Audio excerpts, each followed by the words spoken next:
E aí, Brasil, olá a todos, bem-vindos ao canal Por Outra Educação.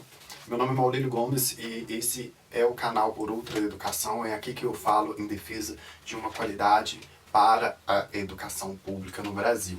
E também para uma outra educação política, com lastro nos livros, na bibliografia, na tradição, na filosofia, que é o assunto do vídeo de hoje. Esse é um dos vídeos que faz parte de uma série daquilo que eu busco falar como eu aprendi a política e sobre vários campos de atuação que falam com a política, que conversam com a política e que é necessário a gente aprender para que a gente tenha aí uma maior compreensão do que significa a política hoje, ou pelo menos a boa política. No vídeo de hoje eu vou falar especificamente sobre a filosofia política e vou citar nomes aqui e atribuir ideias, porque a filosofia política ela é embasada nisso, embasada nas ideias, porque são as ideias que ajudam a construir a política, ou pelo menos pensar a política. E isso daqui é importante para que a gente compreenda que essas ideias vão ter essa influência direta, e é bom a gente ter aí o conhecimento de quem que formulou essas ideias, que quem ajudou a pensar essas ideias, e é mais ou menos isso que a filosofia política fala. A Hannah Arendt é uma filósofa que vai ser a última que eu vou falar sobre ela. Ela fala que a tradição do pensamento político, da filosofia política, começa com Platão. E começa com ele falando sobre Sócrates, né? Porque Sócrates não deixou nada escrito. Então foi com Platão, que com o início aqui desses livros, um deles o mais importante aqui, a República, é que vai marcar o início da tradição do pensamento político. E graças a Platão que deu vida a Sócrates. Ela vai considerar o Platão como o pai da ciência política, muito diferente daqueles que consideram Maquiavel, porque ela fala que o Maquiavel é o pai da revolução. Então ela vai considerar o Platão o pai da ciência política. Ali que começa o início da tradição do pensamento político, mesmo de uma forma idealista, uma forma utópica, de fazer valer aquilo que o Platão acreditava, que a organização da polis, que o termo política vem do grego polis, que significa cidade, essa organização ela só se daria perfeitamente quando ela fosse administrada pelo rei filósofo, porque para ele a sabedoria importava muito. A filosofia ela é, de uma certa forma, um amor à sabedoria, ou amor ao conhecimento, que significa aí a junção de duas palavras aí, filo, que significa amor ou amizade, e sofia, que significa sabedoria ou conhecimento. É uma ciência dos porquês. A Hannah Arendt fala que Sócrates era um fazedor de perguntas. Então, essencialmente, essa é a função do filósofo, de fazer perguntas, de questionar, de observar e interpretar fatos para também saber dar valor a esses fatos, né? Dar significância, conceituar as coisas, trazer o significado real das palavras. É muito isso que a filosofia está envolvida. Aí depois de Platão tem Aristóteles, que Aristóteles vai buscar mesmo formular ali uma forma de ele ter um documento exatamente falando sobre como deve ser a política de uma maneira dissertativa. Ali ele vai começar a iniciar os tratados políticos, né? E vai falar muito sobre a questão da organização da polis, vai falar também sobre as questões da liberdade, da igualdade, da isonomia. Vai descer um tratado sobre a ética que é importantíssimo e que vai influenciar muitos outros filósofos. A gente vai dar um salto da Grécia Antiga para o Renascentismo, que a gente vai falar de Maquiavel, que para Hannah Arendt é o pai da Revolução, como eu falei. Ela considera ele pai da Revolução pelo fato de que é Maquiavel que traz a violência para a política, como uma forma de se utilizar da violência para os fins políticos. Muito se atribui ao Maquiavel um tom pejorativo, meio que figura, dá uma conotação demoníaca, que é o termo maquiavélico. É quando a gente quer mesmo dar uma conotação má a alguma coisa. E isso é um termo até mesmo preconceituoso, porque não dá pra gente entender aonde que está a base desse preconceito usando esse termo aí do Maquiavel. E eu falo porque foi um dos livros principais que a gente lê pra gente entender da política, e é uma resenha que eu fico devendo aqui no canal, que é o Príncipe do Maquiavel. Muita gente atribui ao Maquiavel a ideia de que os fins justificam os meios, né? E a gente não encontra onde que está escrito isso nesse livro. Onde que está essa ideia? Quando se surgiu essa ideia atribuída ao Maquiavel? Nesse mesmo livro, que para mim ele significa um tratado de governança, ele vai dizer que o príncipe, o que o governante, ele tem que fazer por onde? Ele tem que trabalhar e ter uma imagem de ser ou amado ou de ser odiado, e mesmo que isso daí signifique o uso da violência. Ele vai trazer outros elementos nesse livro também que são maravilhosos, que está relacionado à virtude e à fortuna. E é um homem também que fala da virtude na política. E conheci o que significa a política, o significado dele por realismo e para trazer a política para um pé da realidade, para a vida propriamente dita, para as coisas da necessidade da vida. E vai diferenciar de Platão, que tratava as coisas com uma visão até mesmo de utopia. E aí a gente vai dar um salto para os contratualistas. E aí começa a ficar mais interessante porque já vem aproximando mais da filosofia moderna, né? Porque os contratualistas defendiam aí um contrato social e buscavam também criar uma justificativa para que o Estado existisse e que essa justificativa estivesse distante de um argumento religioso, porque tudo era afetado à igreja, né? O Estado, o rei e a relação com a igreja, tudo tinha essa significação. E esses caras eles vão buscar justificar esse Estado sem esse argumento religioso. E surge primeiro Thomas Hobbes, né? Que a Hannah Arendt vai falar que foi o filósofo da burguesia. Thomas Hobbes foi o cara que disse que o homem vivia sob um estado de natureza. Para que justificasse esse estado, esse homem vivendo nesse estado de natureza, porque basicamente para ele o homem é essencialmente mau, o homem é o lobo do homem, então o estado justificava para evitar esse homem nesse estado de natureza.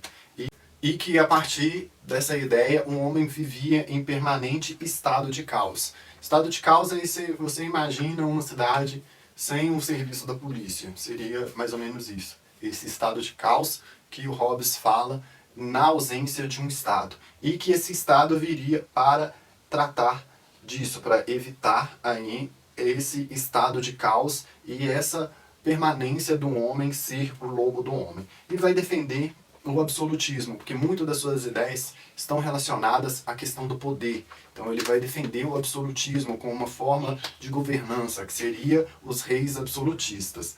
E o Locke, o John Locke, que é um dos pais do liberalismo político, ele vem falar não desse homem, o lobo do homem, mas ele vai dizer que o homem ele tem direitos naturais. Direitos naturais à vida, à liberdade, à propriedade. Ele vai ser um defensor da propriedade privada e é a partir daí que eles atribuem ele um dos pais do liberalismo político. E para ele, esse contrato social, que diferente para Hobbes, ele deveria existir para evitar o homem no estado do caos, para evitar esse homem nesse estado de natureza, para Locke, esse contrato social ele deveria vir para garantir esses direitos naturais do homem e que esses direitos fossem assegurados ali nesse contrato social. Aí, bem diferente disso, do absolutismo, ele vai defender o parlamentarismo como uma forma de governo.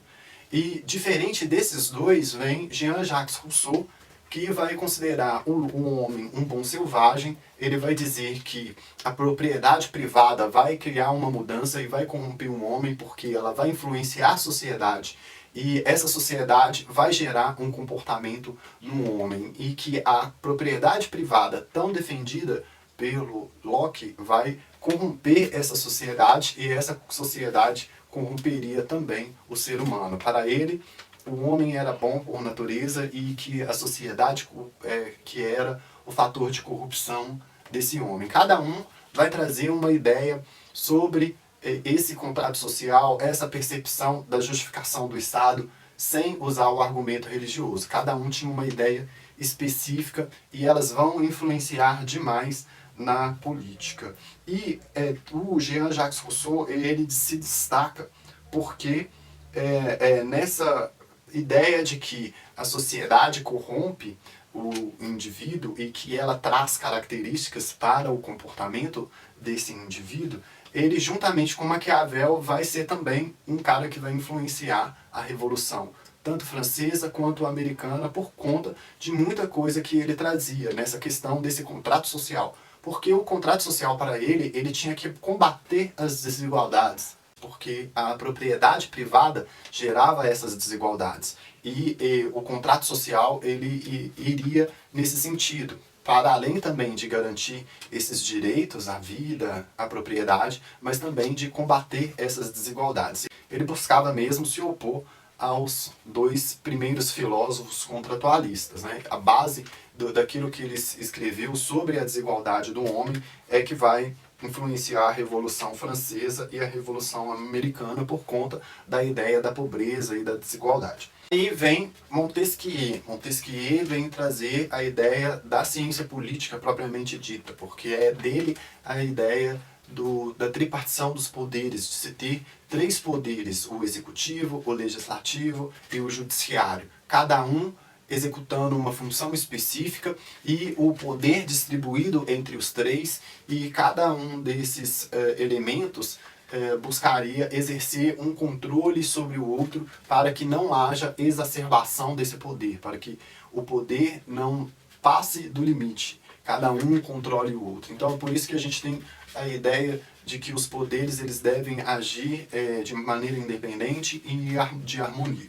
Vem também um outro importante, que é Voltaire, acerca das liberdades, acerca da defesa das liberdades, da liberdade política, da liberdade de expressão, da liberdade de imprensa. Ele é importante nesse sentido da defesa das liberdades, apesar de que a literatura, no que se diz a defesa das liberdades, vem se acumulando, ele vem fazer parte desse momento, e nenhum outro menos importante, que é Karl Marx, que vai marcar ali a estrutura da filosofia dele. Tem aí, para o bem e para o mal, uma importância muito grande no materialismo dialético, seja também na ideia também de se pensar uma economia que olhe também para a classe trabalhadora. Ele é importante demais, e li muito pouco sobre ele, e tenho aí dois livros aí que começa pelos 18 Brumários, que tem coisa ali que eu acho importante e que vou ler, e também a questão da ideologia alemã.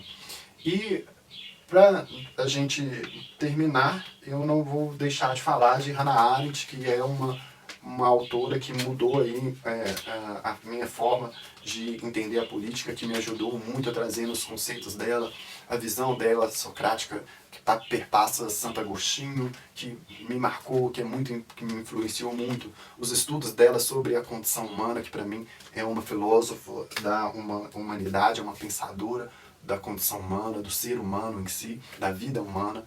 Era uma pessoa que amava o mundo, que dá a ideia do amor mundi, que é um conceito extremamente importante, que passa por Sócrates, que passa por muita gente, que remonta a ideia de Sócrates, e que vai iluminar muitas coisas, até da religião, da religiosidade, dessa ideia aí que tem aí de iluminação acerca da transcendência da alma, né? E ela vai dar outros conceitos aí importantíssimos que eu ainda tenho para descobrir. Eu busco nesse canal ser uma das pessoas que mais traz as resenhas dos livros dela para se discutir depois, futuramente, em estudos arendtianos. Hannah Arendt ela é importante acerca dos seus estudos, dos estudos que ela deixou sobre o totalitarismo, sobre a banalidade do mal, sobre a crise na educação, que são importantíssimos, e também as outras ideias que ela vai fazer, outros conceitos que não são tão conhecidos, quanto o amor mundi, que ela vai desenvolver e que vai trazer tanto a sua influência socrática quanto de Santo Agostinho, e vai trazer a ideia de que a política mesmo ela serve para fins mais elevados, né? A justificação da política vai trazer essa necessidade. Ela vai falar sobre o preconceito da política, muita coisa, muita coisa. Ela vai falar que a importância da política está nas pessoas, que a justificação da política ela se dá para fins mais elevados, e de que infelizmente os políticos tornaram centrais aquilo que era periférico, Tem muita aí resenha no canal aí sobre a Hannah Arendt, assistam, vejam, vão lá na playlist de resenhas, vejam os vídeos sobre as resenhas dos livros da Hannah Arendt, está aí à disposição para vocês aprenderem, para vocês conhecerem mais. Eu vou perseguir aí mais as obras da Hannah Arendt no futuro, encontrar com contradições da Hannah Arendt, que eu vou trazer aqui, e sempre com esse olhar acadêmico, e sempre com esse olhar nessa perspectiva da gente estar de acordo com os livros, estar naquilo que ela fala sobre os pais fundadores, de buscar na prudência dos livros as diretrizes para decisões políticas, né, para que ela sempre encontre aí um nível de escolhas mais acertadas, né? E é um pouco disso, é isso que é a filosofia política. E assim eu termino o vídeo e faço aqui a missão cumprida de falar sobre a filosofia política, de falar sobre cada das ideias que vão influenciar na política, os seus filósofos, e um pouco desse conhecimento aí que fez parte da minha experiência, e como uma pessoa de periferia falando de uma maneira que bem simples e bem tranquila, na realidade, você vai acumular conhecimento, como dizia o Mário Sérgio Cortella, para fazer as pessoas ficarem encantadas, né? Para que você encante as pessoas. O conhecimento nunca deve ser um elemento para a diminuição do outro, de subestimar as outras pessoas. Como diz o Mário Sérgio Cortella, a função do conhecimento é de encantar as pessoas e não de humilhar. Então eu espero que você aprenda com esse vídeo, dê um like aqui, isso é importante para a gente aqui levar esse vídeo a mais outras pessoas. E se não se inscreveu no canal, se inscreva aí agora, rapidinho você faz isso, e a gente se encontra em outros vídeos. Muito obrigado por assistir até aqui, até mais.